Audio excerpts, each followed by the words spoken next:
بسم اللہ الرحمن الرحیم۔ ناظرین، براعظم شمالی امریکہ کے ساحل پر واقع میامی بحر الکاہل میں برمودا جزائر اور پورٹو سے بننے والا مثلث کئی لوگوں کے لیے پراسرار حیثیت رکھتا ہے۔ کہا جاتا ہے کہ کوئی پراسرار قوت اس مثلثی علاقے میں بحری جہازوں اور ہوائی جہازوں کو غائب کر دیتی ہے۔ پراسراریات کے ماہرین ان جہازوں اور مسافروں کی گمشدگی کی کئی وجوہات بتاتے ہیں۔ ان میں پراسرار کلمے یا کوئی دوسری پراسرار قوت ہے جو ہر چیز کو غائب کر دیتی ہے۔ برمودا مثلث میں رونما ہونے والے واقعات کی ابتدا کرسٹوفر کولمبس کے امریکہ کے سفر سے کی جاتی ہے۔ ان میں چند واقعات کا جائزہ لیتے ہیں۔ 15ویں صدی کے اختتام پر جب کولمبس نے دنیا کے گرد چکر لگانے کی کوشش میں براعظم امریکہ دریافت کیا تو وہ اس علاقے سے گزرا تھا۔ اس سفر میں تمام جہاز رانوں کی طرح وہ بھی اپنے مشاہدات نوٹ کرتا رہا تھا۔ ان نوٹس میں 3 واقعات اس نے درج کیے۔ کولمبس اور ان کے ساتھیوں نے سمندر سے آگ کا گولہ اٹھتے ہوئے دیکھا، ان کی قطب نما نے کام کرنا چھوڑ دیا اور اس نے رات کو افق پر روشنیاں دیکھی۔ یہ وہ واقعات ہیں جن کا تذکرہ کولمبس کے نوٹس سے ملتا ہے۔ ان میں سے سب سے پہلا واقعہ ایک بحری جہاز میری لسٹ کے مسافروں کی گمشدگی کے بارے میں ہے۔ 1876 میں نیو یارک کے ساحل سے میری لسٹ بحری جہاز نے یورپ کی طرف اپنے سفر کا آغاز کیا اور اس جہاز پر کچھ تجارتی سامان اور 33 افراد سوار تھے۔ ایک ہفتے کے بعد ایک اور جہاز ڈی گریشیا بھی اسی راستے پر روانہ ہوا۔ 20 دن کے سفر کے بعد جب ڈی گریشیا بحر اوقیانوس میں واقع ایزورس اور پرتگال کے درمیان میں تھا تو اس کے کپتان نے میری لسٹ کو سمندر میں بھٹکے ہوئے دیکھا اور اس نے 2 گھنٹے تک اس جہاز پر نظر رکھی۔ پھر اس نے اپنے جہاز کو اس کے قریب کر کے دیکھا تو جہاز میں کوئی بھی نہیں تھا جبکہ سارا کا سارا سامان صحیح و سلامت تھا۔ ایک اور جہاز جو کہ اسی راستے سے گزرا تو اس کے مسافر کچھ دیر کے لیے اپنے آپ سے بیگانہ ہو گئے، یعنی کہ وہ بے ہوش ہو گئے۔ جب ان لوگوں کو جن کی تعداد 100 بتائی جاتی ہے ان کو ہوش آیا تو ان کی گھڑیاں 10 منٹ پیچھے تھی اور ان کے کھانے کے برتن اور وہ کھانا جو کہ کافی دن کے بعد ٹھنڈا پڑ گیا تھا اس سے بھاپ نکل رہی تھی۔ اس طرح پراسرار طور پر غائب ہونے کی کیا وجوہات ہیں؟ مختلف لوگ اس کی مختلف تھیوریاں پیش کرتے ہیں۔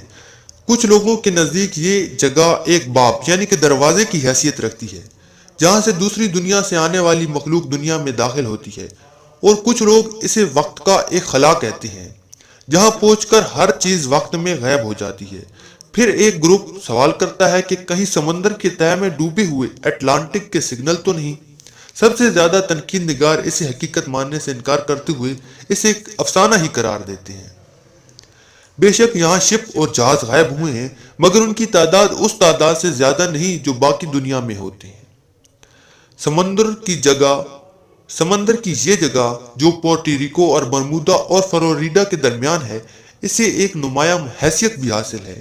دنیا میں 2 جگہیں ایسی ہیں جہاں پر قطب نما یعنی کمپاس کی مقناطیسی سوئی مقناطیسی قطب شمالی کے بجائے آرکٹک کی جانب ہوتی ہے۔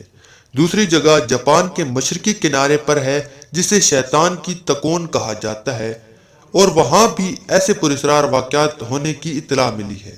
ہم جلد اس کے بارے میں بھی ایک ویڈیو آپ تک پیش کریں گے۔ ایک اور حقیقت لہریں ہیں۔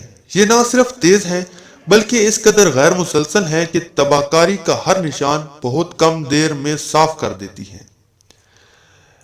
اس کے علاوہ علاقائی موسم ہے جو اچانک طوفان یا باد و باران میں بدل جاتا ہے جس کی وجہ سے بہت سے جہاز غائب ہوتے ہیں اور اموات واقع ہوتی ہے۔ سمندر کی تہ دنیا کی گہری ترین سطحوں میں شمار کی جاتی ہے جہاں ترانی بہت ہوتی ہے اور بہت چھوٹی چھوٹی کشتیاں بغیر ضروری ساز و سامان کے اس سمندر سے گزرنے کی کوشش کرتے ہوئے غرق ہو جاتی ہیں۔ عجیب و غریب واقعات ابھی تک اس جگہ رونما ہوتے ہیں مگر کوئی واضح ثبوت نہیں دے سکا۔ اب تو کئی سال سے امریکہ میں اس پر سائنسدانوں کی ایک کانفرنس ہوتی ہے اور پوری دنیا کے سائنسدانوں کو دعوت دی جاتی ہے کہ وہ آئیں اور اس کے بارے میں کچھ تحقیق کریں، اور تمام خرچ بھی گورنمنٹ آف امریکہ اپنے ذمے میں لیتی ہے۔ امریکہ جیسے ترقی یافتہ ملک نے بھی اس محاذ پر اپنی ناکامی کا باقاعدہ اعلان کیا ہے۔ یہ بھی اس جہان پر اللہ کے لاکھوں کروڑوں رازوں میں سے ایک چھوٹا سا راز ہے جسے کوئی بھی انسان آج تک نہ پا سکا۔ اس برمودا مثلث جسے برمودا ٹرائنگل بھی کہتے ہیں اس نے آج تک 21,000 لوگوں کی جان لی ہے اور بحری جہازوں کی تعداد تو 57 بتائی جاتی ہے اور ہوائی جہاز بھی اس میں شامل ہے۔ انسان چاہے جتنا بھی ترقی کر لے مگر جب تک اللہ نہیں چاہتا اس وقت تک وہ کچھ نہیں کر سکتا، نہ ہی وہ اللہ کے کسی راز سے پردہ اٹھا سکتا ہے۔